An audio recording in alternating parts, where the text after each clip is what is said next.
Salom do'stlar, bugun biz 1998-yilda suratga olingan Vahshiylik deb nomlangan amerikalik detektiv erotik trillerning syujetini tahlil qilamiz. Sam Lombardo, Florida shtatidagi kichik shaharchada yashovchi kelishgan kollej psixologi. Ta'lim muassasasi binosida erkakning paydo bo'lishi unga yosh talabalar va ayollar tomonidan qiziqishni kuchaytiradi. O'quv yili tugaydi va ko'pchilik darsliklar allaqachon orqada.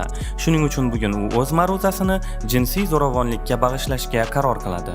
Bu so'zni detektiv Ray Dockett va uning yordamchisi Gloriyaga topshirdi. Suzy qonun chegarasidan chiqib ketgan va bir necha yil oldin uning do'stini hayotidan mahrum qilgan politsiyachini so'zini tinglamoqchi emas. Talaba namoyishkorona chiqib ketadi va barchani hayratga soladi. Ma'lum bo'lishicha, u ham idealdan yiroq va hatto taqiqlangan moddalarni iste'mol qilgani uchun 6 oy qamoqda o'tirgan. Aslida Gloria bu ma'lumotlarga unchalik qiziqmaydi, chunki detektiv yordamchisi Samning kuchli qo'llari haqida o'ylaydi va birozdan keyin ularda bo'lishni orzu qiladi. Sam yaxtalarni boshqarish bo'yicha kurslar o'tkazadi, chunki u bunga berilib ketgan va 50 futli katta kemaga egalik qilish orzusida yashaydi. Bechora talaba Jimmyning esa bunday puli yo'q, lekin u yaxtalarni yuvishga tayyor. Maftunkor Kelly o'qituvchini sevib qolgan qiz o'ziga e'tiborni tortishga harakat qiladi va uni uyiga olib borishni so'raydi. Yo'lda Sam Suzyni ularga qo'shilishga taklif qiladi, ammo o'rta barmoq bu g'oyadan qiz xursand emasligini aniq ko'rsatib beradi. Kelly kelganidan juda ranjiydi, chunki u o'zining jozibali onasi Sara Sam bilan yaqin tanish ekanligini tushundi va u bilan bir kechadan ko'proq vaqt o'tkazgani aniq edi. Bir necha kundan so'ng Kelly va uning do'sti Nicole o'qituvchiga jipini yuvish va jilolash uchun tashrif buyurishadi. Eshik oldida ular badavlat advokatning qizi Barbara Baxter bilan uchrashadi va u bilan munosabatda ekanligini tushunishadi. Kelly g'azabini jilovlashga harakat qiladi va ish bilan shug'ullanadi. Buni iloji boricha samarali va shahvoniy qiladi. O'qituvchining mashinasini yuvgandan so'ng u do'stidan Sam bilan yolg'iz qolishi uchun ketishini so'raydi. Erkak ho'l kiyimlarda kelgan go'zal qizni ko'radi va u nima istayotganini tushunadi.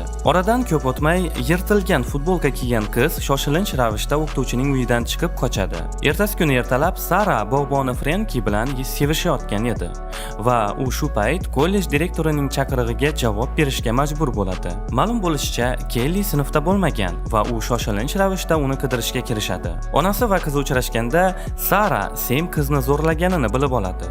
Ular darhol politsiya bo'limiga boradilar. Kelly ko'rsatma beradigan joyda Gloria qizning so'zlariga shubha bilan qaraydi va u o'qituvchiga tuhmat qilgan deb taxmin qiladi. Sam darhol talabalar va hamkasblarining ishonchini yo'qotadi, chunki ko'pchilik uni dahshatli jinoyatda ayblashyapti. Direktori kollejning obro'si uchun qo'rqadi va do'stona munosabatlarga qaramay o'qituvchini ishdan chetlashtiradi. Mahalliy advokatlar badavlat Saradan qo'rqqanligi sababli Sam mutlaqo boshqa bir advokatga murojaat qiladi.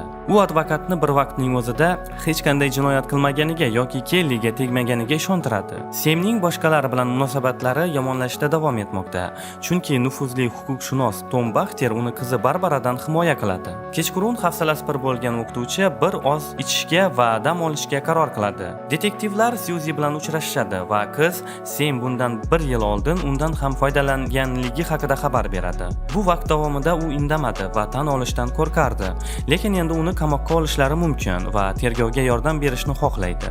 Sud qaroridan oldin Samni zudlik bilan panjara ortiga yuborish uchun 2 ta bayonot yetarli. Bir necha kundan so'ng birinchi yig'ilish bo'lib o'tadi.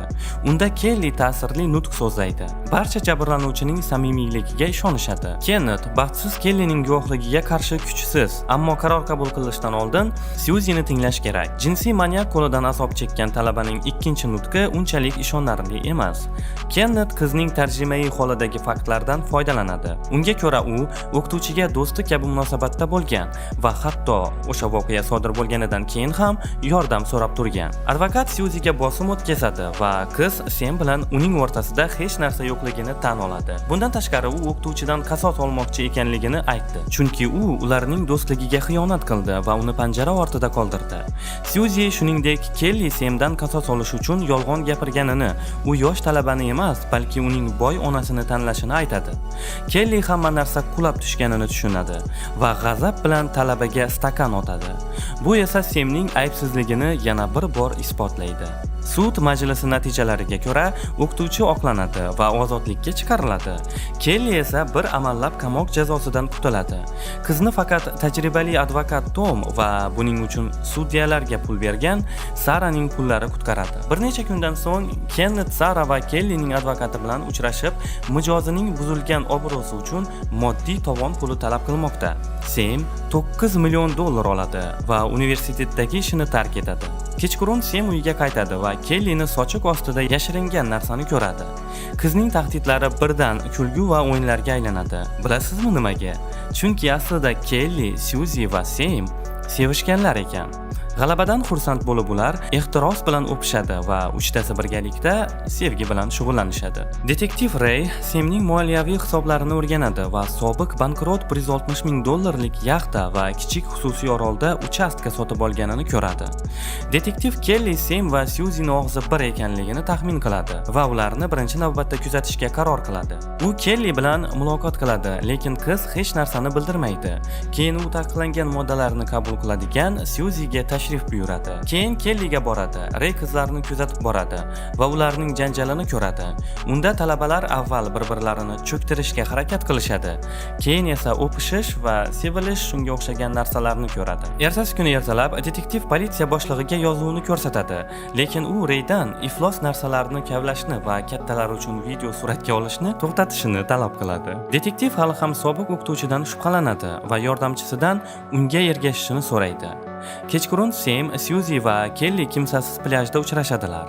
Bir payt erkak Saraning qizidan mashina yukxonasidan adyol va plyonka olib kelishini so'raydi. Shu bilan birga Suzydan xalos bo'lib, qizning boshiga bir shisha shampan bilan bir necha marta uradi. Juftlik jasadni timsohlar bilan ko'lga tashlab, jinoyat izlarini supurib tashlaydilar. Ertalab politsiyachi Suzyning yo'qolganini bilib, uning buvisi bilan muloqot qiladi. U Kellining iflos suvini yuvayotganini ko'radi va ular qizni o'ldirganini gumon qilmoqda. Jimmy Suzy dam olishni yaxshi ko'rgan joyga ishora qiladi. Bu yerda Ray qon izlari va tishlarini topadi.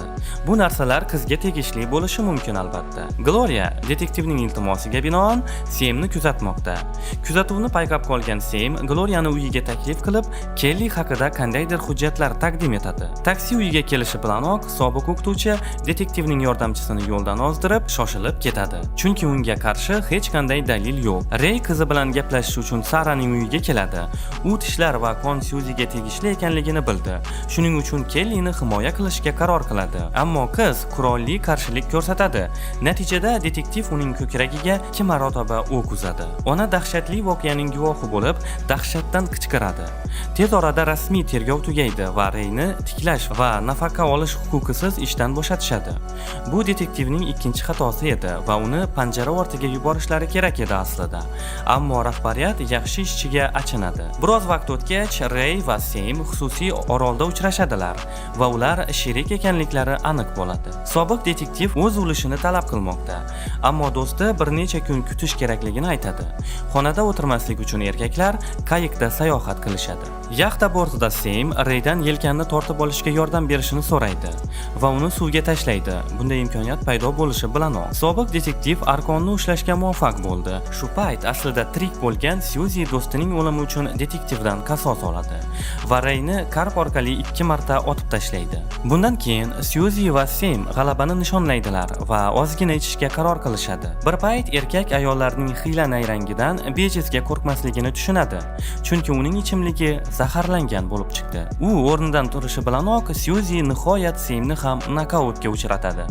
Detektivning yordamchisi Suzyni buvisi bilan uchrashadi va biladiki, Suzy o'ziga tegishli bo'lgan pulni shunday xiyla va nayrangli yo'l bilan undirmoqchi. Qiz shaharni tark etdi va Kenneth bilan plyajda uchrashdi. U o'z pulining bir qismini advokatga ish uchun qoldirdi.